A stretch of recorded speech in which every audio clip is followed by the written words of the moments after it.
Hello friends, welcome to my channel SK garden tips. ನಾನು ಸುಮತಿ.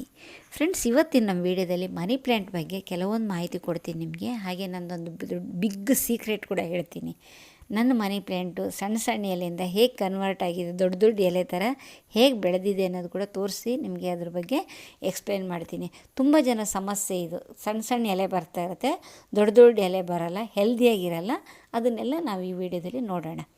ನೋಡಿ friends, ಇದು ನಮ್ಮ ಮನೇಲಿರೋ ದೊಡ್ಡ ದೊಡ್ಡ ಮನಿ ಪ್ಲ್ಯಾಂಟಿಗೆ ಇದು ಬಳ್ಳಿ ಎಷ್ಟು ಚೆನ್ನಾಗಿ ಬಂದಿದೆ ನೋಡಿ.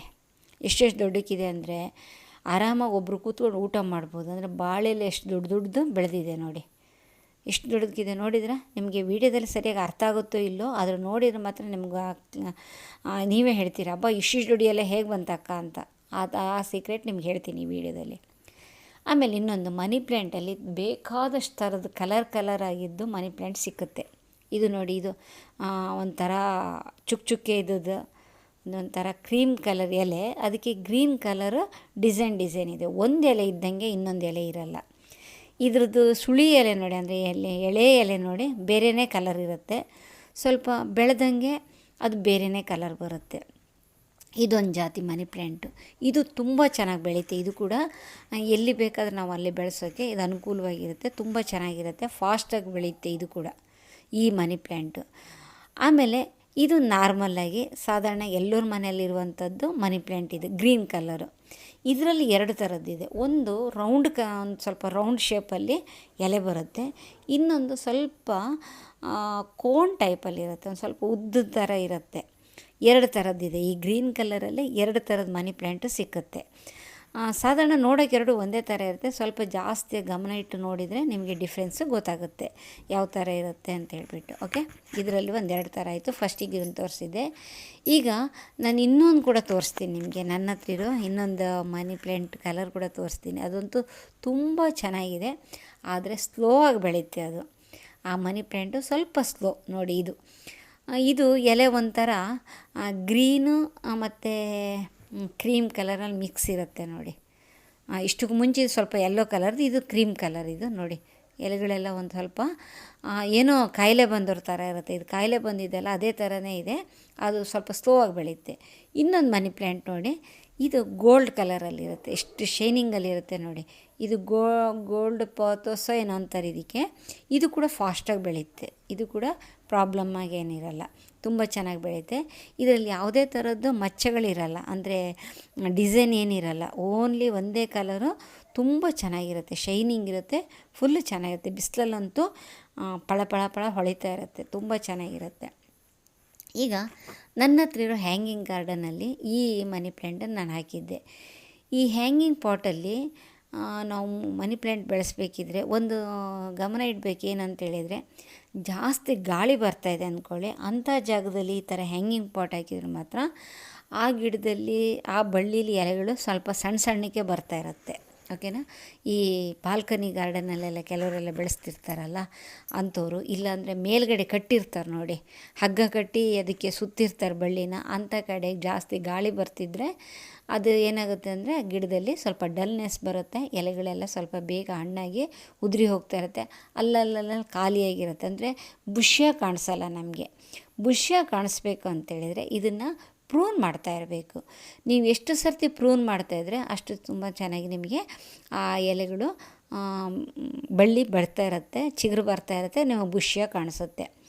ಇದು ಪ್ರಾಪಗೇಷನ್ ಕೂಡ ತುಂಬ ಈಸಿ. ಪ್ರತಿ ಎಲೆಗಳ ಪಕ್ಕದಲ್ಲಿ ನಿಮಗೆ ಬೇರು ಬರುತ್ತೆ. ಒಂದು ಎಲೆ ಕೂಡ ಕಟ್ ಮಾಡಿ ಒಂದು ಚೂರು ಕೊಂಬೆ ಇದ್ದರೂ ಸಾಕು, ನೀಟಾಗಿ ಅದರಲ್ಲಿ ಹೊಸ ಗಿಡ ಬೆಳೆಯುತ್ತೆ, ನಮಗೆ ಬೇರು ಬರುತ್ತೆ. ಇಲ್ಲ ಇನ್ನೊಂದು ಮೆಥಡ್ ಏನಂತೇಳಿದರೆ, ಈ ಥರ ಬಳ್ಳಿನ ಬಗ್ಗಿಸ್ಬಿಟ್ಟು ಒಂದು ಸ್ವಲ್ಪ ಯು ಶೇಪಲ್ಲಿರೋದು ಯಾವುದಾದ್ರು ಒಂದು ಕ್ಲಿಪ್, ಅಂದರೆ ಮೇಲೆ ಬಾರ್ದಿದ್ದಂಗೆ ಹಾಕಿ ಇಟ್ಬಿಟ್ರೆ ಏನಾಗುತ್ತೆ ಅಂದರೆ ಇದು ಅಲ್ಲೇ ರೌಂಡ್ ಥರ ಇರುತ್ತೆ ನೋಡಿ. ಆವಾಗ ಏನಾಗುತ್ತೆ ಅಂದರೆ ಇದರಲ್ಲೆಲ್ಲ ಚಿಗುರು ಬಂದು ಬುಷ್ಯಾಗಿ ಕಾಣಿಸುತ್ತೆ. ನಿಮಗೆ ಪಾಟಲ್ಲಿಟ್ಟವಾಗ ಬುಷ್ಯಾಗಿ ಕಾಣಿಸುತ್ತೆ. ಇಲ್ಲಾಂದರೆ ಒಂದೇ ಬಳ್ಳಿ ಥರ ಬರ್ತಿರುತ್ತಲ್ಲ, ಆ ಪ್ರಾಬ್ಲಮ್ ಸಾಲ್ವ್ ಮಾಡ್ಕೊಬೋದು. ಅಂದರೆ ಅದಕ್ಕೆ ನಾವು ಮಣ್ಣಿನ ಸಪೋರ್ಟ್ ಕೊಟ್ವಿ ಅಂದ್ಕೊಳ್ಳಿ, ಆ ಬೇರಿಗೆ, ಎಲೆ ಪಕ್ಕದಲ್ಲಿ ಬರೋ ಬೇರಿಗೆ ಮಣ್ಣಿನ ಸಪೋರ್ಟ್ ಕೊಟ್ಬಿಟ್ರೆ ಏನಾಗುತ್ತೆ ಅಂದರೆ ಅದರಲ್ಲಿ ಬರೋ ಎಲೆಗಳೆಲ್ಲ ತುಂಬ ಹೆಲ್ದಿಯಾಗಿರುತ್ತೆ, ತುಂಬ ಚೆನ್ನಾಗಿ ಬರುತ್ತೆ, ಬೇಗ ಚಿಗುರು ಬರುತ್ತೆ ನಿಮಗೆ. ಓಕೆನಾ. ಇದು ಒಂದು ಪ್ರಾಪಗೇಷನ್ ಮೆಥಡ್. ನಿಮಗೆ ಗೊತ್ತಿಲ್ಲ ಅಂತಲ್ಲ, ಹೇಳ್ತಾ ಇದ್ದೀನಿ ಅಷ್ಟೇ.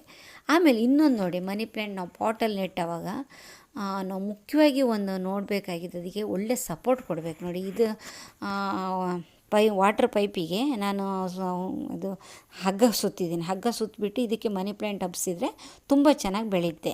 ಇದು ಮಾಡೋ ವಿಧಾನ ಕೂಡ ನನ್ನ ಚಾನಲಲ್ಲಿ ವೀಡಿಯೋದಲ್ಲಿ ಇದೆ. ಇದು ಸಿಂಪಲ್ಲಾಗಿ ನಾವು ಒಂದು 15-20 ರೂಪಾಯಲ್ಲಿ ಖರ್ಚು ಮಾಡ್ಕೊಂಡು ಇದು ಮಾಡ್ಬೋದು. ಆಮೇಲೆ ಮನಿ ಪ್ಲ್ಯಾಂಟಿಗೆ ಯಾವ ಥರ ಫರ್ಟಿಲೈಸರ್ಸ್ ಹಾಕಬೇಕನ್ನೋ ತುಂಬ ಜನರಿಗೆ ಕನ್ಫ್ಯೂಸ್ ಆಗ್ತಿರುತ್ತೆ, ಯಾವ್ದು ಹಾಕಬೇಕು ಅಂತ. ನೋಡಿ, ಮನಿ ಪ್ಲ್ಯಾಂಟ್ ಅನ್ನೋದು ಬೇಸಿಕ್ಕಾಗಿ ಇದರಲ್ಲಿ ಹೂವು ಆಗಲಿ, ಕಾಯಿ ಆಗಲಿ, ಹಣ್ಣಾಗಲಿ ಏನೂ ಬರೋದಿಲ್ಲ.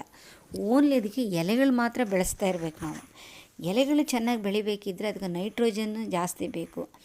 ಆ ನೈಟ್ರೋಜನ್ ಅದ್ರ ಬಗ್ಗೆ ಕೂಡ ಹೇಳ್ತೀನಿ ನಾನು. ಇನ್ನೊಂದು ಸಿಂಪಲ್ಲಾಗಿ ಒಂದು ಸೀಕ್ರೆಟ್ ಏನಂದರೆ, ಹಸಿ ಹಾಲಿರುತ್ತಲ್ಲ, 1 ಲೋಟ ಹಾಲಿಗೆ ಒಂದು 5 ಲೋಟ ನೀರು ಹಾಕಿಬಿಟ್ಟು ಅದನ್ನು ಮಿಕ್ಸ್ ಮಾಡಿ ಎಲೆಗಳ ಮೇಲೆಲ್ಲ 15 ದಿವ್ಸಕ್ಕೊಂದು ಸರ್ತಿ, 20 ದಿವ್ಸಕ್ಕೊಂದು ಸರ್ತಿ ಸ್ಪ್ರೇ ಮಾಡಿದರೆ ನಿಮ್ಮ ಎಲೆಗಳಲ್ಲಿ ಹೊಸ ಲೈಫ್ ಸಿಕ್ಕುತ್ತೆ, ತುಂಬ ಚೆನ್ನಾಗಿ ಬೆಳೆಯುತ್ತೆ. ಓಕೆನಾ?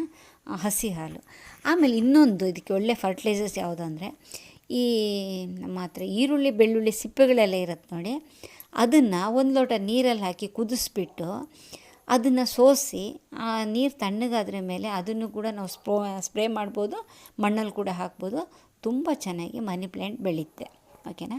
ಆಮೇಲೆ ಇನ್ನೊಂದು ಸಿಂಪಲ್, ನಾನು ಇಷ್ಟು ಮುಂಚೆ ಹೇಳಿದ್ನಲ್ಲ, ನೈಟ್ರೋಜನ್ ಯಾವುದ್ರ ಜಾಸ್ತಿ ಇರುತ್ತೆ ಅಂತ, ಕಾಫಿ ಪುಡಿ ಆಗಲಿ, ಟೀ ಪುಡಿ ಆಗಲಿ, ಇದನ್ನು ನಾವು ರಾತ್ರಿ ನೆನೆಸಿಟ್ಬಿಟ್ಟು ಬೆಳಿಗ್ಗೆ ಆದ್ರ ಮೇಲೆ ಆ ನೀರನ್ನು ಗಿಡಗಳಿಗೆ ಹಾಕೋದ್ರಿಂದ ಗಿಡಗಳು ಸೂಪರಾಗಿ ಬೆಳೆಯುತ್ತೆ. 100% ಇದು ಗ್ಯಾರಂಟಿ ಹೇಳ್ತೀನಿ ನಾನು. ಓಕೆನಾ? ಸರಿ. ಆಮೇಲೆ ನೀರಲ್ಲಿ ಬೆಳೆಸ್ತಿರ್ತಾರೆ ತುಂಬ ಜನ, ಟೇಬಲ್ ಮೇಲೆಲ್ಲ ಬೆಳೆಸ್ತಿರ್ತಾರೆ. ಆ ನೀರಿಗೆ ಮೊನ್ನೆ ಒಬ್ಬರು ಕೇಳಿದ್ರು ಕ್ವಶನ್, ನೀರಿಗೆ ಏನಾದರೂ ನಮಗೆ ಲಿಕ್ವಿಡ್ ಫರ್ಟಿಲೈಸರ್ಸ್ ಅಥವಾ ಕಂಪೋಸ್ಟ್ ಏನಾದ್ರು ಹಾಕೋಕ್ಕೆ ಐಡಿಯಾ ಇದೆಯಾ ನಿಮ್ಮ ಹತ್ರ ಅಂತ. ಖಂಡಿತವಾಗ್ಲೂ ಇದೆ ಫ್ರೆಂಡ್. ಇದಕ್ಕೆ ಏನಪ್ಪ ಅಂತ ಹೇಳಿದರೆ, 1 ಬಾಟ್ಲಿ ಅಂದರೆ ಒಂದು ಅರ್ಧ ಲೀಟ್ರ್ ನೀರಿರೋ ಬಾಟ್ಲಿ ಅಂದ್ಕೊಳ್ಳಿ, ಅದರಲ್ಲಿ ನಾವು ಗಿಡ ಬೆಳೆಸ್ತಿದ್ದೀವಿ ಅಂದ್ಕೊಳ್ಳಿ, 1 ಸ್ಪೂನ್ ಶುಗರು, 1 ಸ್ಪೂನ್ ಉಪ್ಪು, ಇವೆರಡು ಮಿಕ್ಸ್ ಮಾಡಿಬಿಟ್ಟು ಆ ನೀರಲ್ಲಿ ಹಾಕಿದರೆ ತುಂಬ ಚೆನ್ನಾಗಿ ಬೆಳೆಯುತ್ತೆ.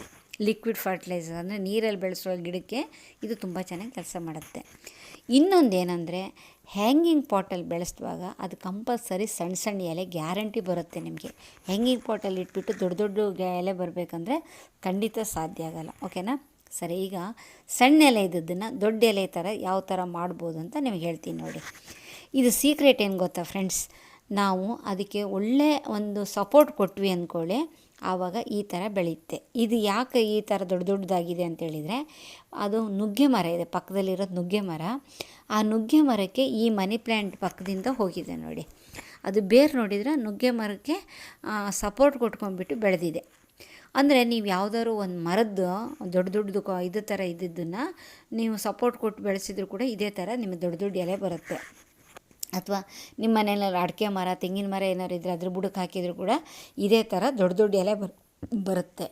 ಇಲ್ಲ ನಾವು ಬಾಲ್ಕನಿಯಲ್ಲಿ ಬೆಳೆಸ್ತಾ ಇದ್ದೀವಿ, ಮನೇಲಿ ಬೆಳೆಸ್ತಾ ಇದ್ದೀವಿ ಅಂದರೆ ಒಳ್ಳೆ, ಅದಕ್ಕೆ ನಾನು ಇಷ್ಟು ಮುಂಚೆ ಹೇಳಿದ್ನಲ್ಲ, ಪೈಪಿಗೆ ಹಗ್ಗ ಸುತ್ತಿ ಇದು ಮಾಡಿದ್ದು, ಸ್ವಲ್ಪ ದೊಡ್ಡದು ದಪ್ಪ ಮಾಡಿಬಿಟ್ಟು ಅದಕ್ಕೆ ನೀವು ಸಪೋರ್ಟ್ ಕೊಡಿ. ಈ ಥರ ದೊಡ್ಡ ದೊಡ್ಡ ಥರ ಬೆಳೆಯುತ್ತೆ. ನನ್ನ ಹತ್ರ ಇರೋ ನಾರ್ಮಲ್ ಮನಿ ಪ್ಲ್ಯಾಂಟೇ ಇಷ್ಟಿಷ್ಟು ದೊಡ್ಡ ಎಲೆ ಬೆಳೆದಿದೆ ನೋಡಿ. ನೋಡಿ ಈಗ ಕಾಣಿಸ್ತಾ ಇರ್ಬೋದು, ಇದಕ್ಕಿನ್ನೂ ಬೇರೆ ಇಳಿದಿಲ್ಲ ನೋಡಿ, ಎಷ್ಟೆಷ್ಟು ಚಿಕ್ಕ ಚಿಕ್ಕ ಎಲೆ ಇದೆ ನೋಡಿ. ಇದು ಈ ಥರ. ಓಕೆನಾ? ಆಮೇಲೆ ಇನ್ನೊಂದು ನಿಮ್ಗೆ ಹೇಳೋಕ್ಕೆ ಮರ್ತೋಯ್ತು, ಇಂಡೋರಲ್ಲಿ ಪ್ಲ್ಯಾಂಟ್ಸಲ್ಲಿ ಬೆಳೆಸೋರು ಸ್ವಲ್ಪ ಜಾಗ್ರತೆ ಬೆಳೆಸಿ. ಜಾಸ್ತಿ ಗಾಳಿ ಕತ್ಲೆ ಇದ್ರೆ ಮಾತ್ರ ಇದು ಬೆಳೆಯಲ್ಲ. ಓಕೆನಾ? ಇದಕ್ಕಿನ್ನು ಜಾಸ್ತಿ ಕಂಪೋಸ್ಟ್ ಹಾಕೋದು ಬೇಡ. ಇಂಡೋರ್ ಪ್ಲ್ಯಾಂಟ್ಸಿಗೆ ಜಾಸ್ತಿ ಕಂಪೋಸ್ಟ್ ಹಾಕಬೇಡಿ, ಸ್ವಲ್ಪ ಮಟ್ಟಿಗೆ ಮಾತ್ರ ಕಂಪೋಸ್ಟ್ ಹಾಕಿ, ನೀರು ಸ್ವಲ್ಪ ನೋಡಿ ಹಾಕಿ. ಜಾಸ್ತಿ ನೀರು ಹಾಕಿದರೆ ಆ ಎಲೆ ಹಣ್ಣಾಗಿಬಿಟ್ಟು ಉದುರಿ ಹೋಗುತ್ತೆ. ಈಗ ನಿಮ್ಗೆ ಗೊತ್ತಾಯ್ತಲ್ಲ, ಮನಿ ಪ್ಲ್ಯಾಂಟ್ಸನ್ನ ಯಾವ ಥರ ಪ್ರಾಪಗೇಷನ್ ಮಾಡ್ಕೊಬೇಕು, ಯಾವ ಥರ ಲಿಕ್ವಿಡ್ ಫರ್ಟಿಲೈಸರ್ಸ್ ಹಾಕಬೇಕು, ಯಾವ ಥರ ಫರ್ಟಿಲೈಸರ್ ಹಾಕಬೇಕಂತ. ಅದು ಸಣ್ಣ ಎಲೆ ಇದ್ದನ್ನು ದೊಡ್ಡ ಎಲೆ ಮಾಡ್ಕೊಳ್ಳೋದು ಹೇಗೆ ಅಂತ ಕೂಡ ನನ್ನ ಸೀಕ್ರೆಟ್ ಕೂಡ ನಿಮ್ಗೆ ಹೇಳಿದ್ದೀನಿ. ಒಳ್ಳೆ ಸಪೋರ್ಟ್ ಕೊಟ್ಟರು ಸಾಕು, ಇನ್ನೇನು ಮಾಡಬೇಕಾಗಿಲ್ಲ. ಅದೇ ಹುರಿಯಾಗ ಸಪೋರ್ಟ್ ಆದರೆ ತುಂಬ ಚೆನ್ನಾಗಿ ಬೆಳೆಯುತ್ತೆ ಇದು. Okay, right. ಇದು ಫ್ರೆಂಡ್ಸ್ ಇವತ್ತಿನ ವೀಡಿಯೋ. ನಿಮ್ಗೆ ಇಷ್ಟ ಆಯಿತು ಅಂದ್ಕೊಂಡಿದ್ದೀನಿ. ಇಷ್ಟ ಆದರೆ ಒಂದು ಲೈಕ್ ಕೊಡಿ, ನಿಮ್ಗೆ ಏನು ಅನಿಸ್ತು ಅಂತ ಕಾಮೆಂಟಲ್ಲಿ ಹೇಳಿ. ಹಾಗೆ 4 ಜನ ಶೇರ್ ಮಾಡಿ. ಮತ್ತೆ ಬರ್ತೀನಿ. ಬಾಯ್ ಬಾಯ್.